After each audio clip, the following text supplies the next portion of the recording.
Olá pessoal, meu nome é Manuela Gondim, eu sou professora de Direito Civil e advogada na área de Direito Civil também. Estou aqui com a professora Nelice, que é a professora de Direito Penal e também advoga na área penal. E nós vamos trabalhar um caso que trouxe muita comoção social de uma semana para cá, que foi o caso da menina de 10 anos de idade, a criança de 10 anos de idade que foi vítima de estupro por parte do tio, estando sob a guarda dos avós.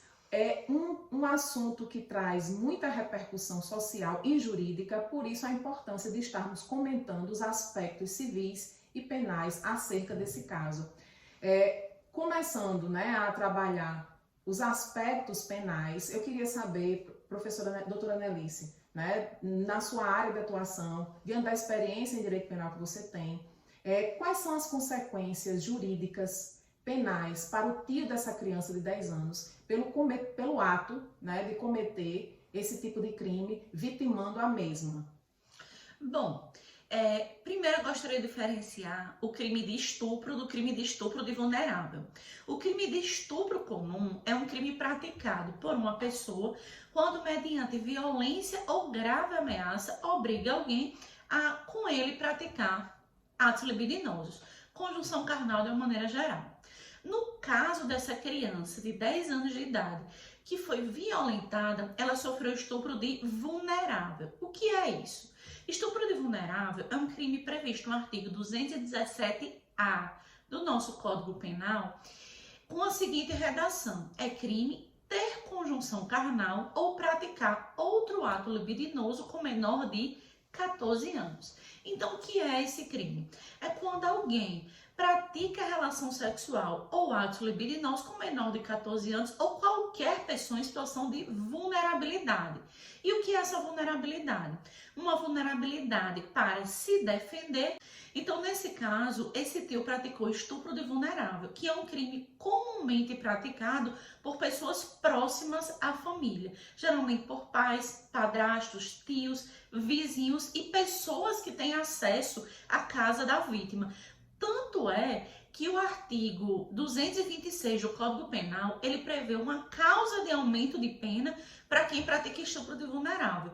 E uma dessas causas de aumento se relacionam ao tio. O tio, como é o caso que a gente está analisando, que pratica estupro de vulnerável em relação à criança, tem sua pena aumentada em metade da pena que ele pegaria normalmente, que seria uma pena entre 8 e 15 anos.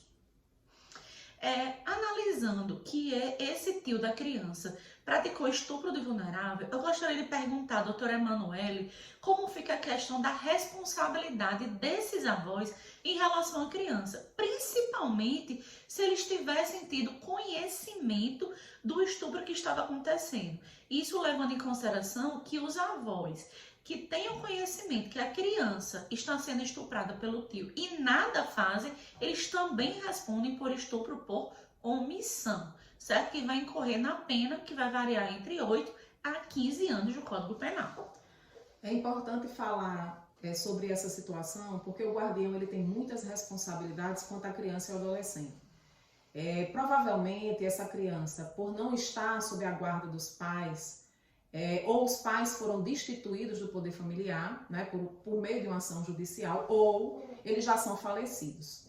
Por isso, a criança estava sob a guarda dos avós. O guardião ele tem as responsabilidades de assistir essa criança e esse adolescente, de cuidar dessa criança e desse adolescente, prover essa criança e esse adolescente, representá-lo para todos os fins de direito.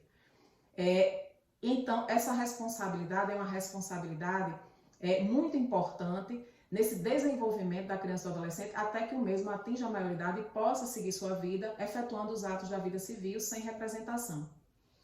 O ECA, segundo o artigo 129, dispõe sobre as situações em que essas violações a direitos de crianças e adolescentes vão trazer determinadas punições, não só para os pais, como também para os guardiões. Os avós, eles entram como membros da família extensa que vão ter essa possibilidade de exercício de guarda quanto a essas crianças e adolescentes, tá certo? E nesse caso, dentre as situações, vai desde o acompanhamento psicológico até a perda da guarda, o que vai acontecer se efetivamente essas pessoas tinham conhecimento né, de tudo isso que estava acontecendo, do fato, se omitiram, já que a doutora Nelice, no aspecto penal, trouxe também essa punibilidade na seara penal, que seria também a responsabilidade dos avós pela prática do estupro do vulnerável, nesse caso, sendo punido pelo crime de omissão, né?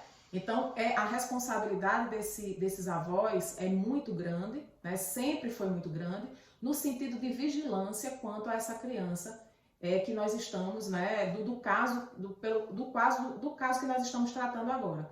Uma coisa importante também que a gente tem que saber é que a doutora Nelice falou uma situação muito dramática de realidade para crianças e adolescentes, que na verdade são as pessoas mais próximas, que têm a confiança de crianças e adolescentes, que infelizmente, utilizando dessa confiança, promovem esses abusos. Então, por isso, a responsabilidade do guardião, né, com relação aos pais, a responsabilidade do poder familiar ser tão importante.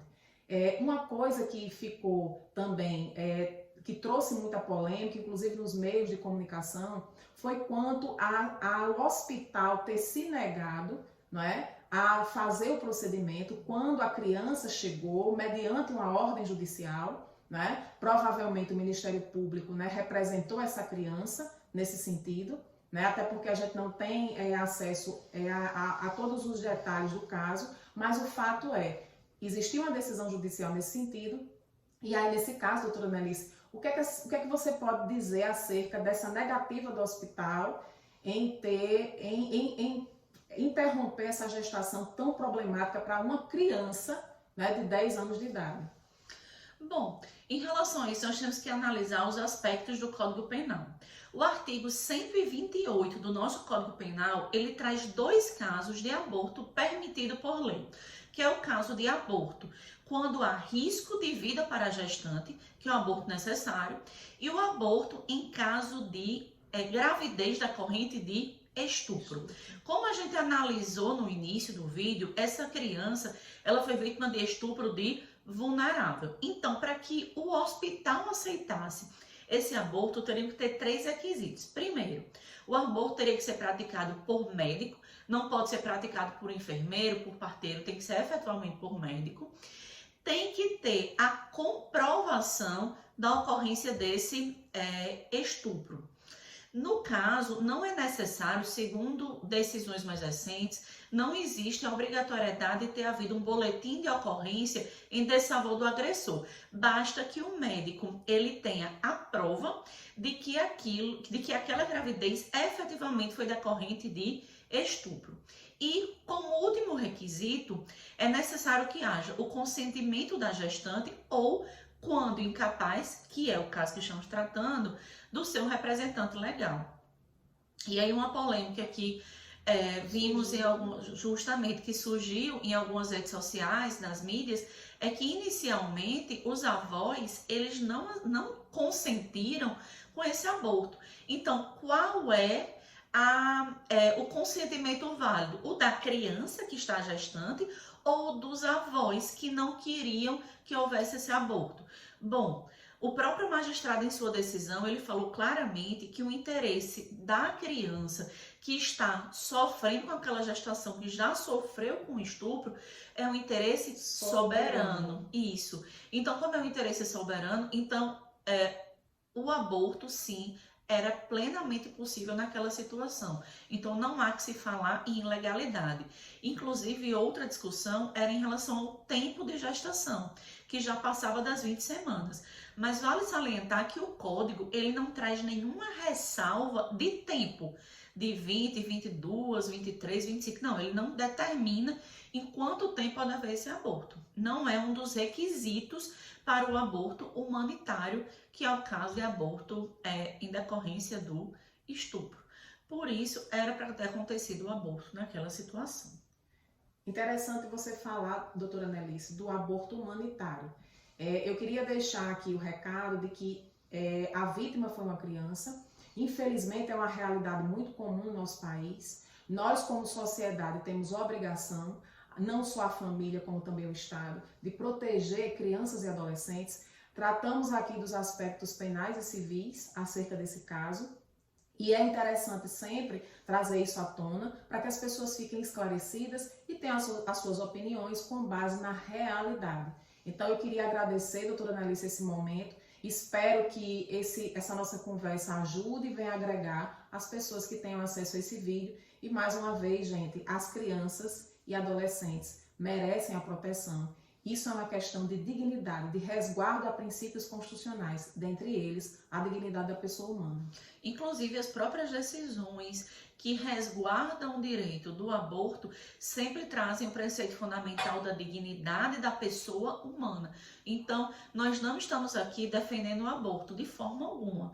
Nós estamos analisando um caso específico onde uma criança ela foi violentada fisicamente, psicologicamente, e daí resultou uma gravidez. E aí o que fazer? É possível ou não o aborto? Então, nesse caso, especificamente, a gente viu que é possível o aborto. E eu também tenho a agradecer à doutora Emanuele por ter participado desse momento comigo. Muito obrigada pela atenção e espero que tenha esclarecido.